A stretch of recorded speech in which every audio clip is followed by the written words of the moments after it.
random variables, about different random variables, and give many examples. I wonder how much you remember from the theory of probability.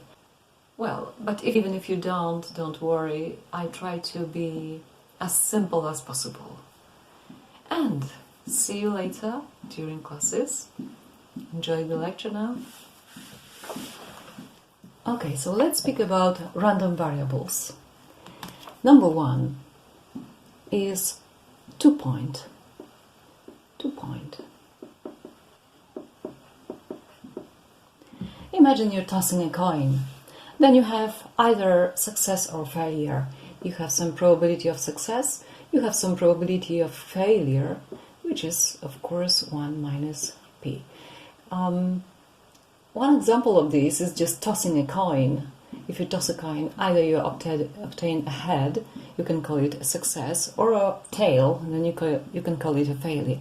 In this case, p is equal to a half, but it doesn't have to be a half, it can be any number between 0 and 1. So imagine just such a situation, either success or failure. What does the random variable distribution look like? So you have either, say, success or a failure. Okay, so what's the probability? Success is probability p, failure 1 minus p. Okay, how does it look like on the graph? Okay, so this is 0, this is 1. So we'll have 1 minus p, let it be here, and p, let it be here. You have just 2 dots. Okay? And the cumulative probability distribution is the following. So this is 0 if a is less than 0. 1 minus p if a is from 1 minus p to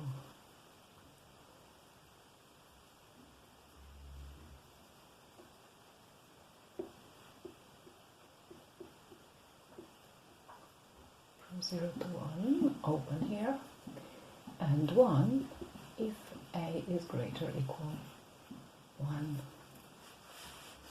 Okay, so the graph is the following.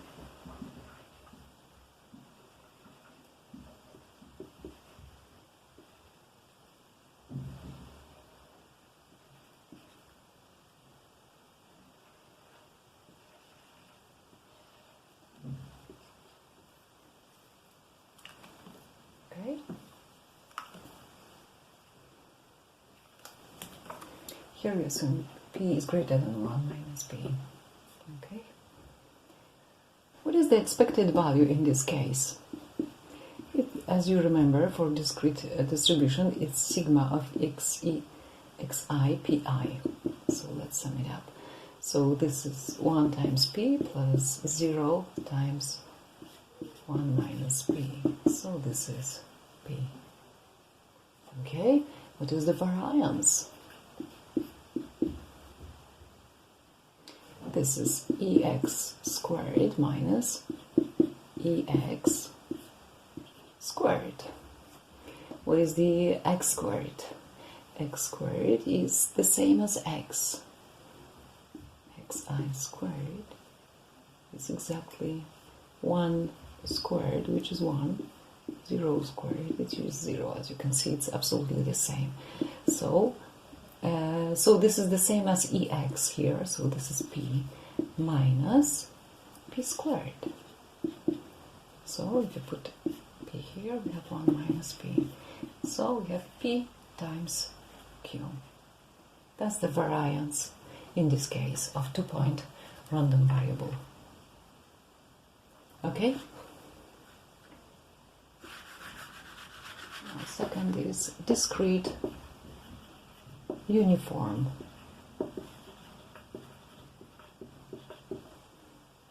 So supposing you have a die of 6, for example, like this, and so on. Okay, it's a cube. It has 6 faces. So in this case, n is equal to 6. But of course, the number n can be very different. We can take another kind of object which has that many equal faces, and the probability of obtaining the face is, let's assume it's the same. For example, such a model could be on a kind of tube. We could produce such a tube which is going round and has that many faces. Okay, so discrete uniform. So what is in the case of 6? In the case of 6, we have the following outcomes. Let's call them 1 and 2 and 3 and 4 and 5 and 6. And the probabilities are equal. So we have 1 over 6, 1 over 6.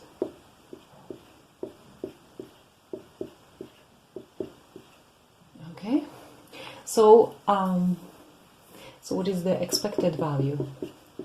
So this is sigma of xi pi. So this is 1 times a half, 2 times 1 times 1/6, 2 times 1/6, and so on. So this is 1/6, 1 plus 2 plus 6. Okay. So this is, if you sum it up,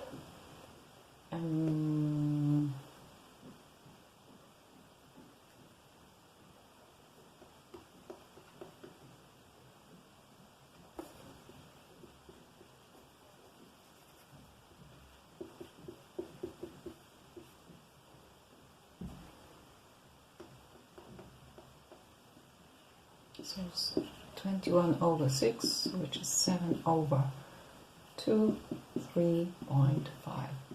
So the expected value is 3.5. Funny, but there is no such face. And never mind. So this is the expected value, and the variance is ex squared minus ex squared. So we have x squared. What is the x squared? You can put x squared here. And we have 1 squared. This is 4, 9, 16, 25, 36. So this is 1/6 of 1 plus 4 plus 9 plus 16 plus 25 plus 36. So this is practically 10 1 over 6. 10.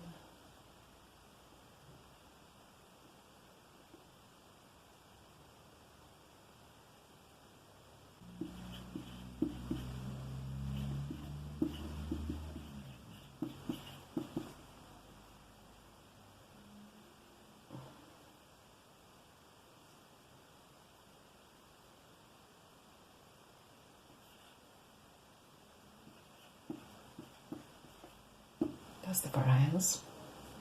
Okay, can we generalize this example? Yes, of course. Then we have xi equals 1 and 2 and 3, and the last is n. Okay, and pi is no longer 1 over 6, but 1 over n. 1 over n everywhere. Okay, so the expected value is 1 over n, sum 1 plus 2 plus 3 plus n. Okay, but here we have arithmetic sequence, the sum of arithmetic sequence. We have n terms, r is equal to 1, the difference between the previous and the next and the previous is 1, and there are n terms, so we use the formula Sn equals a1 plus an over 2 times n. Okay, so this is in front of me, so we have a1, 1, a, and is n over 2 times n. Okay, so n gets cancelled. So we have n plus 1 divided by 2. So that's the expected value. And the variance. And the variance is, again, we're using ex squared minus ex squared. So this is a little bit more tricky. So this is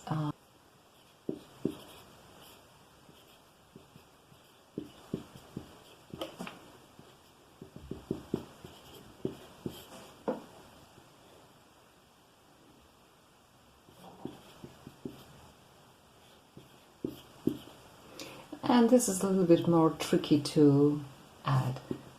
I hope this formula can be simplified somehow. Of course, we can generalize it even more, but let's leave it as it is. I hope you can understand the idea.